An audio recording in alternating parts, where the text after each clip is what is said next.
Vamos a mais uma aula no mesmo assunto, fatos de Deus, e o último versículo que ficou para trás para esse vídeo é mais um fato de Deus. 1 João, eu amo esse texto. 1 João, capítulo 4, versículo 19. João vai dizer assim: nós o amamos porque ele nos amou primeiro. Olha de novo um fato de Deus. Ele não vai te amar, querido. Ele já te amou. De novo o verbo no pretérito perfeito, já passou, já aconteceu. Ele nos amou. Está se referindo aqui à cruz, à obra consumada da cruz. Talvez você não acredita muito no seu amor por ele, mas creia no amor dele por você. Talvez o seu amor tenha de fato oscilado por ele, mas o amor dele por você não oscila. Por isso que Romanos capítulo 8, versículo 33 em diante, vai dizer que nada poderá nos afastar do amor dele por nós. Do nosso por ele oscila, mas do dele por nós não mais oscila, porque já está consumado e ele é o próprio amor. Ele nos amou primeiro. Então, nós amar Jesus, infelizmente a gente falha, mas Jesus nos amar, não há nenhuma falha. Ele te ama como filho. Você é um filho amado. E a gente vê esse raciocínio mesmo também entre mãe e filho. Às vezes o filho não ama a mãe, mas a mãe ama o filho. Está entendendo a diferença? Quem gera, ama. E Deus nos gerou através do seu Filho Jesus Cristo. É muito importante você ter essa convicção, essa fé no amor dele por você e não no seu por ele. Eu não gosto muito desses cânticos que falam eu te amo, eu vou te amar, eu não deixo de te amar, eu por ele. Seja adorar, amar, ação, abro mão dos meus sonhos, da minha vida. Essas coisas que eu faço por ele é muito perigoso a gente ficar definindo isso. Mas dele por nós a gente precisa realmente convencer o nosso coração, porque isso não oscila mais. Vou falar de dois personagens bíblicos aqui que explica melhor o que eu estou falando aqui. Vamos falar de Pedro e João. Pedro era alguém que acreditava no amor dele por Jesus. Tanto é que ele disse o que para Jesus? Em João 13, né? Por ti eu darei a minha vida, Senhor. Eu? Por ti eu vou entregar a minha vida, né? Pedro era alguém que mostrava que ele era um apaixonado por Jesus. Eu te amo, Jesus, né? Então Pedro, ele acreditava muito no amor que ele tinha por Jesus. João, a Bíblia não relata em nenhum momento que Jesus disse que amava mais João. Ainda que a gente fale que ele era o discípulo mais amado. Mas nós cremos, pelas partes bíblicas que falam sobre isso, que João era o discípulo mais amado porque ele cria no amor de Jesus por ele. Então nós temos Pedro, o Pedrão, que cria no amor dele, humano, por Jesus. E nós temos a figura de João, que cria no amor de Jesus por ele. Inverso. João, repito, João cria no amor de Jesus por ele e Pedro cria no amor dele por Jesus. Vamos às consequências? Vamos ver o resultado disso? Quando Jesus é preso, Pedro nega. Está vendo como o amor do homem oscila? Mas quando Jesus é morto, que é um quadro pior ainda, João estava no pé da cruz.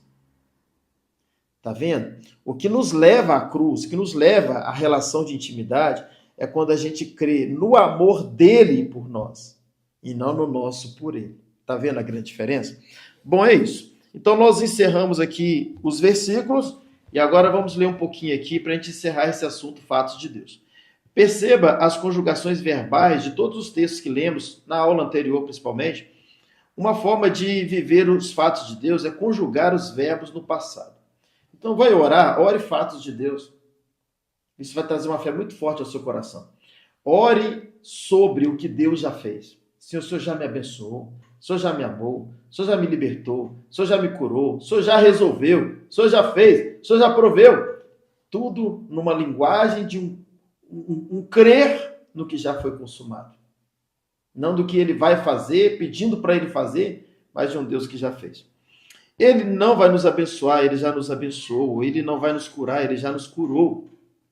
Ele não vai nos dar vitória, ele já nos fez mais do que vencedores. Ele não vai nos amar, ele já nos amou primeiro. Conjuga o verbo no passado, pois a cruz já aconteceu. Toda vez que encontramos as expressões nele, dele, em Cristo, percebemos que é um fato de Deus. Os fatos de Deus jamais estão no futuro, ou estão no presente contínuo, ou estão no passado. Acho que uma aula lá atrás eu falei presente indicativo, mas não é isso, é presente contínuo. Presente contínuo. Ou estão no passado. Você não precisa mudar de igreja, não precisa fazer campanhas para ser vitorioso ou buscar sua bênção. Você somente precisa desconstruir as crenças erradas. Esse livro, esse curso é para isso. É para isso, para a gente desconstruir muitas crenças erradas que foram desconstruídas dentro de mim. Gente, vê se é fácil o que eu fiz. Dá um parênteses aqui. Veja se é fácil o que eu fiz. Quando eu comecei a aprender sobre Nova Aliança e perceber que tinha muita coisa que eu estava ensinando errado e que o povo precisava aprender da forma correta, na época a nossa igreja, as igrejas de Juiz de Fora, na sua totalidade, tinha lá umas 1.500 pessoas. E o que eu fiz? Eu comecei a mergulhar nesse tema de Nova Aliança, e como tinha esse pregador, que eu até falo dele no início aqui do livro, que sabia mais do que eu, e sabe até hoje mais do que eu, o que eu fiz?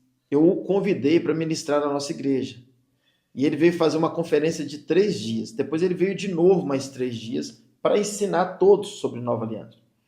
E eu sempre me assentei no primeiro banco. Eu, não é, Carol? Carol é uma das nossas membros aqui, sabe disso. Eu sempre assentei no primeiro banco. Imagina o que é eu ficar ali sentado no primeiro banco, ouvindo esse pastor falar. Cada ministração dele durava quase 2 horas. Então, o total é aproximado de 6 horas falando e só desconstruindo tudo que eu construí no decorrer dos anos. Quando eu digo eu, porque era eu mesmo. E eu pensando que era o Espírito Santo que estava me revelando. Então, você imagina se é fácil. Por isso que muitos pastores, infelizmente, não aderem à Nova Aliança. Porque ele vai precisar desconstruir muitas coisas que ele ensinou. E, infelizmente, muita gente não tem essa humildade. Tá? E quando eu falo isso aqui, eu não estou me gloriando em nada. Se eu sou humilde, é a graça também. Tudo é a graça. Por favor, entenda, tudo é a graça. Mas eu estava ali no primeiro banco, ouvindo as desconstruções. E com amor. Porque eu estava preocupado com o povo. Estava preocupado com que todos, de fato, aprendessem esse novo de Deus. E para a glória de Jesus, hoje a igreja assimilou. A gente vive um novo tempo, para a glória dele. Mas que tempo gostoso que a gente está vivendo, onde a gente faz tudo muito mais por amor do que pela força. E eu sei que ele estava ali desconstruindo. Eu me lembro que em alguns momentos ele ainda falava assim, olha, isso não é assim, isso não é assim. E no tempo que eu estava com ele, às vezes almoçando, né, saindo com ele para passear, conhecer Juiz de Fora, e eu falava alguma coisa, ele dizia, Carlos, eu posso te orientar? Não é assim, não é isso. Eu lembro que um momento eu falei para ele assim, eu deixei ele na suíte lá da nossa igreja, eu falei para ele assim, Deus te abençoe. Aí ele, por favor, ele não fala, ele fala português hoje, mas não falava muito fluente, mas algumas coisas ele falava. Ele disse, por favor, não me diga Deus te abençoe. Não precisa me dizer isso, porque Deus te abençoe é algo que Deus vai fazer. Ele já fez, eu já sou abençoado. Falou com muito carinho, sabe? Eu já sou abençoado. Não precisa nenhuma declaração de Deus me abençoar, porque eu já sou, está garantida a minha bênção. Eu não preciso disso. Ele está certo. Ele tem sido radical quanto à nova aliança, e eu confesso, nova aliança precisa ser muito radical. Bom, mas vamos continuar. Os fatos de Deus jamais estão no futuro, já li, né? Você somente precisa desconstruir as crenças erradas do seu coração. Eu gosto muito de Provérbios 4:23. Sobretudo o que se deve guardar, guarde as entradas do seu coração, pois é dele que procedem as saídas da vida. Isto é, o que entra, uma hora vai sair. Então, se você é alguém que deixa entrar só a nova aliança, só Cristo, a obra consumada, o que já aconteceu por você, quando precisar vai sair exatamente isso, porque é um depósito de revelações, de conhecimento que a gente adquire. Então, a gente precisa guardar e preservar o nosso coração. Coração não é nada que Deus guarda, é você quem tem que guardar. A Bíblia imputa a nós a responsabilidade de cuidar do nosso coração, principalmente das nossas crenças, porque o que entra é o que sai depois. Outro conselho, substitua as palavras pedir, orar e clamar por apropriar, declarar, determinar e agradecer. De novo, substitua as palavras pedir, orar, clamar, buscar, por apropriar, aí está correto, declarar, determinar e agradecer.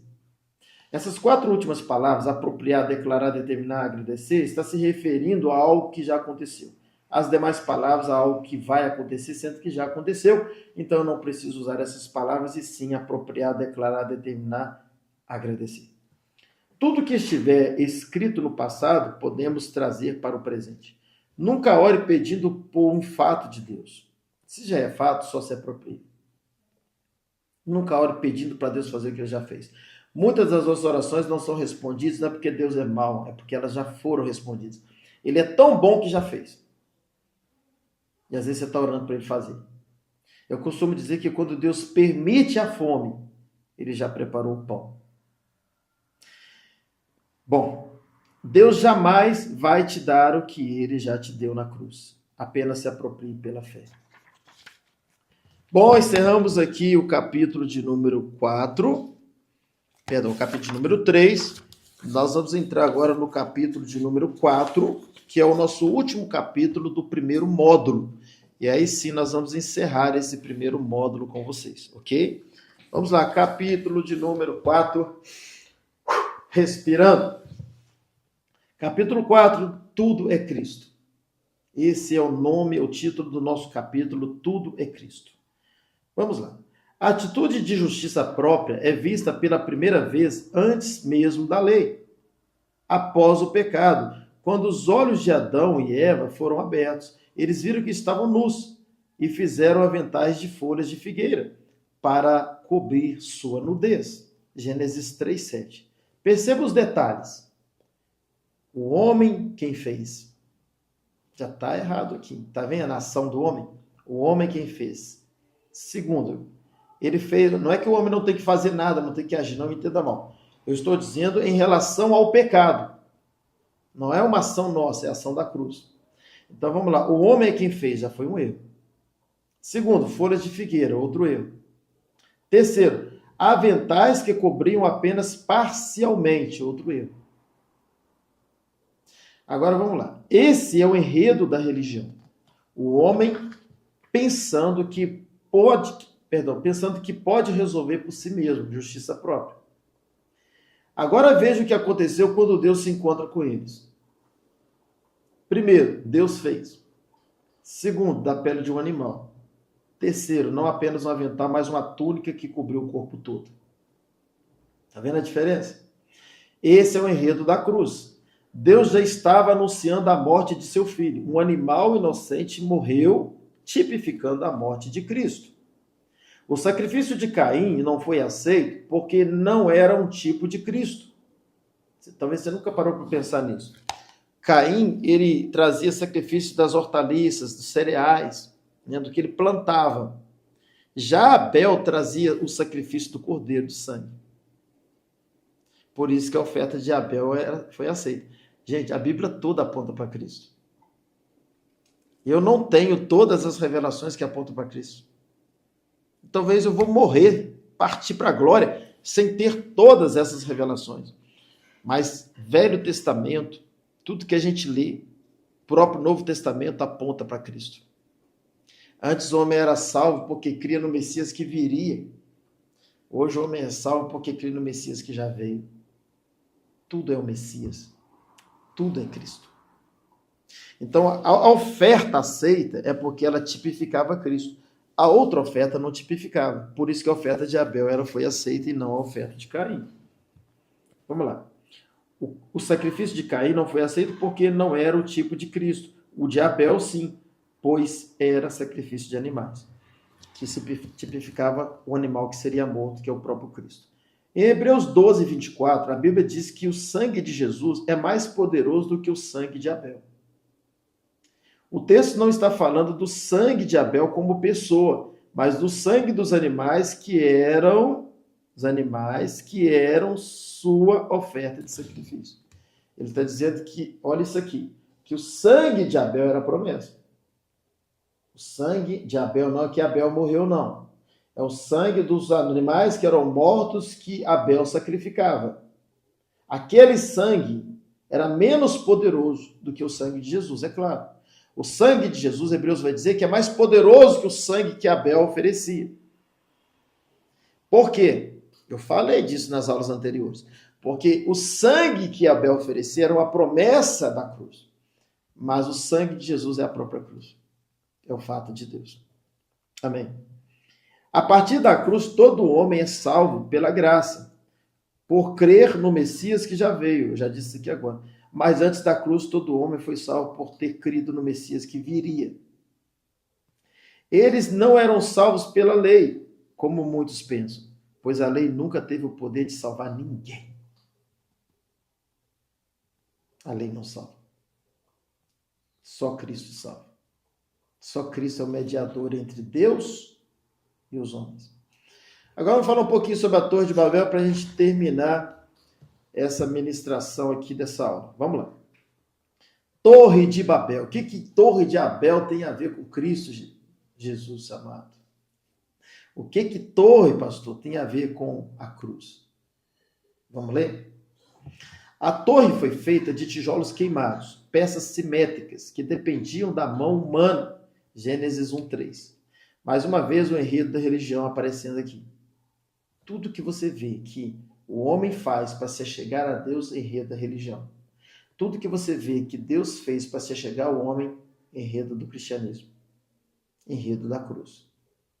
E esse enredo da religião, ele está também capa a capa na Bíblia. Então eu preciso colocar o óculos da nova aliança, da graça, para ver o enredo da cruz e não o enredo da religião. Então, quando eles formaram aqueles tijolos simétricos, é o enredo da religião, era o homem preparando os tijolos. Mas como eram as construções naquela época? O enredo da cruz. Cada formato de pedra, Deus é quem formou. Deus é quem deu, Deus é quem vai fazer, Deus é quem fez. Vamos lá. Até aquele momento, todas as construções eram feitas de pedras, sem simetria. Pedras não moldadas pelo homem. Todas as vezes que algo foi construído, até ali foi com pedras toscadas. Pedras toscas. Não lavradas por mãos humanas e sem simetria. Agora veja, construir aquela torre não foi um objetivo ruim. Eles queriam chegar aos céus. Qual foi o problema então? O método e a vaidade do coração. Eles disseram, vinde e edifiquemos, está o texto, vinde e edifiquemos uma cidade, uma torre, cujo cume toque no céu. O homem querendo se chegar a Deus. Isso é o enredo da religião. Todas elas têm um Deus e é o homem chegando para lá. O homem agindo. E Deus quis mostrar, não. O homem não vai resolver e eu não quero nada que o homem faça. E às vezes os homens estão aí fazendo até hoje, os crentes mesmo. Ele está dizendo, não é a partir do homem. Não é a partir da terra. É a partir de nós, Pai, Filho e Espírito Santo, a partir do céu. Então vamos lá. E o pior, o que eles falam em Gênesis 11:4. E tornemos célebres o nosso nome. Ai, pronto. Falou tudo para a torre ser derrubada. Tornemos célebre o nosso nome. Tudo contrário à cruz. Só há um nome célebre. O nome do nosso Cristo, daquele que morreu por nós na cruz. Então, quando Deus viu isso, falou, opa, está tudo errado. Até que eles estão com um bom coração, se achegar a mim. Já viu muita gente que tem esse bom coração de se achegar a Deus, fazer a obra de Deus, enfim. Mas se você está fazendo a partir de você, pronto, esquece. A Bíblia diz que as nossas obras serão provadas pelo fogo. Madeira, palha, feno. E essas obras se queimaram. A Torre de Babel. As obras precisam passar pelo fogo e não queimar. Pedras preciosas, ouro, prata. Essas obras a gente faz a partir dele. Não faça nenhuma obra a partir de você. Tem pastor que fala assim, a minha igreja, sua igreja, pastor adúltero. Porque a noiva não é dele, a noiva é de Jesus. É adultério. Nós não temos igreja, nós somos meros colaboradores de um reino. E tudo que a gente faz por ele. por meio dele, vem dele, ele é fonte de tudo. Nada começa em nós, tudo começa nele. Estou construindo torres de Babel. Então vamos lá, isso tudo contraria a graça. Por isso Deus interviu. A Bíblia não conta a história do homem buscando Deus, mas a Bíblia conta a história de Deus buscando o homem. Sempre. Sempre. Desde lá do Éden, é Deus quem vinha, não era o homem quem ia. Todos os movimentos dos céus na terra e nada de movimento da terra no céu. Não é religião, é relação, é intimidade. Qual o método da religião? Eu cumpro a lei e as normas e por isso sou aceito. Não é assim? Se você pagar o preço, se você fizer, se você obedecer. Mas, pastor, está escrito em Deuteronômio 28, se você obedecer, nós já falamos sobre isso aqui. Sim, antes da cruz. Antes da cruz. E não depois. Porque depois alguém já obedeceu por nós. E se eu sou aceito por ter cumprido leis e normas, de quem é o mérito? Vamos imaginar que fosse assim. O mérito seria nosso. E se o mérito é nosso, nós anulamos o quê? A cruz. Carol, quanto tempo eu tenho? Se o método é nosso, se o mérito é nosso, eu estou anulando a cruz. Na religião, eu faço para ser obediente. No Evangelho da Graça, eu sou aceito e por isso obedeço. Paulo, em Gálatas 5, fala sobre as obras da carne e o fruto do Espírito. Então, quando se trata de pecado, natureza humana, adâmica, é uma obra. Mas quando se trata de fluir o céu na terra, é um fruto. Obra tem um preço a pagar. Fruto é natural. É estação própria. É gerado em nós. É leve, é prazeroso, é gostoso. Porque o Espírito, a essência do fruto já está onde? Dentro de nós. Tanto é que o fruto é o fruto do Espírito. Que já está onde? Dentro de nós. Não fala o fruto do homem que é espiritual, mas o fruto do Espírito que já habita no homem. Não tem nada a ver com a gente. Deus só usa o nosso corpo. Não tem nada a ver com a gente. Ele só se materializa através de nós. Vamos lá. Só há transformação de vida através da videira. Perdão, gente. Só há transformação de vida através da videira. Só assim podemos dar fruto. Olha o que Jesus disse em João 15:5. Eu sou a videira, vós sois os ramos. Quem permanece em mim e eu nele, esse dá muito fruto. Porque sem mim nada podeis fazer. Santidade não é moralidade. Não são obras da carne, mas o fruto de uma nova identidade e natureza. Perdão. É de dentro para fora. Tudo que a gente precisa pela obra consumada da cruz já está dentro. E não de fora para dentro. Jesus entrava na casa de pecadores, mas não entrava na casa de religioso. Você já parou para ver isso? Nos 4 evangelhos a gente encontra Jesus pousando, entrando, comendo em muita casa de pecador, muitas casas de pecador. Mas ele não entrou na casa de um religioso, porque o religioso tem aquela mentalidade, eu faço, aí Jesus vem e me abençoa, Jesus entra na minha casa porque eu sou bom. Esqueça. Já o pecador, eu não mereço. Lembra do jovem rico? Tudo isso eu tenho feito, então vai vendo tudo que você tem, vamos ver se é bom mesmo. Não entrou. Não deu liga. E Zaqueu, no próximo capítulo, Lucas 18, jovem rico, Lucas 19, Zaqueu. Zaqueu era um pecador, subiu para Jesus, ver Jesus passar, Jesus falou, vou pousar na sua casa. A gente tem a figura do religioso e a figura do pecador. Vamos lá. Quem era o filho pródigo? Aquele que se perdeu do lado de fora. Mas o outro simboliza, o filho, né? Simboliza o outro filho, simboliza os religiosos que estavam perdidos do lado de dentro. Então tem muita gente dentro da igreja perdida. Dracma perdida. Aquelas parábolas tem muita coisa ali, tá? São filhos, mas estão perdidos. Do lado de dentro. Quando o pai fez uma festa para o filho que voltou, o pecador, o outro se revoltou e ficou do lado de fora, o religioso. Então o religioso ficou do lado de fora e o pecador ficou do lado de dentro.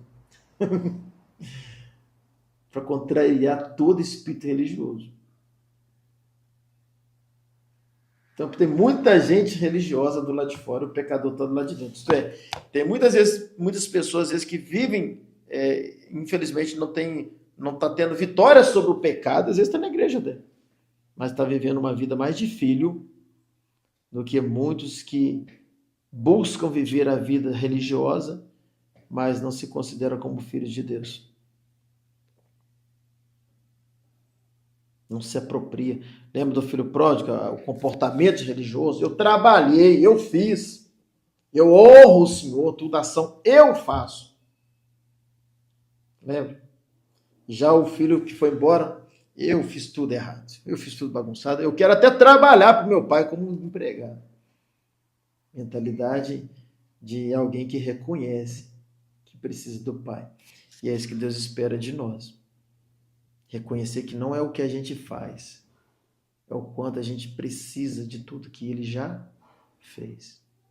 Que quem é o bom é ele. Bom, eu vou passar um pouquinho do horário nesse vídeo, porque eu vou terminar aqui, ó. É só aqui, ó. Tá bom, gente? Aí a gente vai encerrar o módulo 1. Então, nessa última página aqui. Vamos lá. Jesus é o menos... vou de novo. Jesus é menos ofendido pela sinceridade de um pecador do que pela hipocrisia de religiosos. Eu achei muito boa essa frase. Jesus é menos ofendido pela sinceridade de um pecador do que pela hipocrisia dos religiosos. Então, se você gostou dessa frase, para o vídeo, assista de novo, até você ver a profundidade do que estamos falando aqui. Nicodemos, religioso, em João 3, não entendeu, mas a mulher samaritana, em João 4, entendeu. Olha isso aqui. Nicodemos era um religioso, em João 3 ele não entendeu. Mas a mulher samaritana era uma pecadora, mas em João 4 ela entendeu. O jovem rico, em Lucas 18, não entendeu. Mas Zaqueu, em Lucas 19, entendeu. O pródigo entendeu, o irmão não entendeu. Os pecadores e publicanos entenderam, mas os escribas e fariseus não entenderam. Você está vendo que não é religião? Porque a religião anula a cruz. A religião faz com que a pessoa pense que é o que ela fez, justiça própria. Mas o pecador não, ele sabe o quanto ele precisa da cruz. Está entendendo a diferença? O Evangelho da Graça não tira a minha obediência e dedicação a Deus, mas tira apenas o meu mérito. Está entendendo? A graça não nos liberta para pecar. A graça nos liberta do pecado. O Evangelho da Graça não é para que eu venha pecar mais, é para pecar menos. Ele não me libera para fazer o que eu quero. O Evangelho da Graça me ajuda, sim, a obedecer, a ser santo. Tudo que um bom cristão faz, o Evangelho da Graça me faz ser. Então vamos lá, o Evangelho da Graça não tira minha obediência, não me faz um desobediente, ou a minha dedicação a Deus, a minha oração, o jejum, tudo que eu faço pela graça é leve. E sim, eu faço. Então o Evangelho não pode me tirar isso. Mas uma coisa ele me tira. E me tirou. Tirou o meu mérito. Eu não penso que sou eu. Ah, pastor, tem sido uma benção essas aulas. Deus tem falado ao meu coração. Que coisa maravilhosa. Não sou eu, querido. Não tem mérito meu. É tudo a graça. É Ele. É Ele quem está falando aqui. É Ele quem está me usando. Um vaso de barro para falar ao seu coração. Não sou eu, é Ele. Eu não tenho mérito nenhum. Paulo diz, antes trabalhei mais do que todos eles. Paulo dizendo. Antes trabalhei mais do que todos eles. Parece o que aqui? Uma soberba, né? E estava se referindo aos apóstolos. Ele está dizendo assim, eu trabalhei mais do que os apóstolos. Mas ele termina dizendo assim, no entanto, não eu, mas a graça que em mim opera. Olha que coisa linda. No entanto, eu trabalhei sim, mais do que eles. Porém, ele fala assim, no entanto, não eu não, mas a graça que em mim opera. Eu digo a mesma coisa aqui. Deus tem me dado a revelação da nova aliança, Deus tem me usado, tem falado, as aulas estão boas, eu creio em nome de Jesus que Deus está falando do seu coração. Não eu, mas a graça que em mim opera. É Ele. Tudo é Cristo. O Evangelho da Graça não tira a minha... Opa, já li. O último parágrafo. Paulo entendia que tudo era graça. É muito mais pelo sangue de Jesus do que pelo suor humano. Tem uma música do Legião Urbana que muito crente cantou. Hoje eu creio que não canta mais. Muitos de nós cantamos. Que nosso suor sagrado é bem mais belo que esse sangue amargo. A música chama Selvagem. Talvez você nunca prestou atenção nesse detalhe. Fala assim, nosso suor sagrado é bem mais belo que esse sangue amargo. Dizendo que o sangue de Jesus era amargo e que o nosso suor é sagrado. Isso é, a gente não trabalha para ver, não faz para ver. Triste. Triste. Porque na verdade é o contrário. É muito mais pelo sangue de Jesus do que pelo nosso suor humano. É muito mais inspiração pela obra consumada da cruz, do que a transpiração da nossa própria força. É inspiração e não transpiração. Eu coloquei aqui, é muito mais inspiração do que transpiração, é tudo sobre ele. Não é nada sobre nós. Carol que canta esse hino lá, né, Carol? Tem tudo a ver com ele. Eu amo esse hino. Tem tudo a ver com ele, não tem nada a ver com a gente, né? Que um dia, quando partirmos, nosso nome morra com o nosso corpo, mas que o nome de Cristo permaneça em tudo. Não é sobre legado. Já viu esse negócio? Aquele pastor deixou um legado. Tem igreja que chama legado, né? Assim, não estou aqui criticando não, irmãos. É falta de revelação às vezes, né? Eu estou deixando um legado, é um legado, mas quem deixa legado? Tem legado não para deixar, gente. Não é nada sobre nós. Mas e a pessoa que serviu a Deus? Ele não está deixando legado. Só há um legado, a cruz. Eu não posso colocar legado sobre legado. O legado não gera um outro legado. O legado é suficiente. E só há um legado, a obra consumada da cruz. Nós somos meros canais, nós não somos legados, nós somos canais, colaboradores, instrumentos de um grande legado. Só há um legado. O legado é a cruz. O legado é Cristo. O legado é tudo que Ele fez por nós. Não é sobre legado. É sobre Cristo. Encerramos aqui o nosso primeiro módulo. Que bênção, glória a Deus. Tem mais 3 módulos pela frente. Eu acho que a gente chegou aí a não sei quantas aulas, mas acho que tem 3, 6, umas 7 aulas aí, né? Por aí. Umas 7 aulas, se a gente for nessa média, 4 vezes 7, 28 aulas, a gente termina o livro todo. Mas é claro que a gente está aqui à disposição do Espírito Santo e talvez dê mais aulas ainda. Porque tudo que eu souber, não sei tudo, mas tudo que eu souber sobre Nova Aliança, eu quero passar através desse curso. Deus é bom e até o nosso próximo módulo.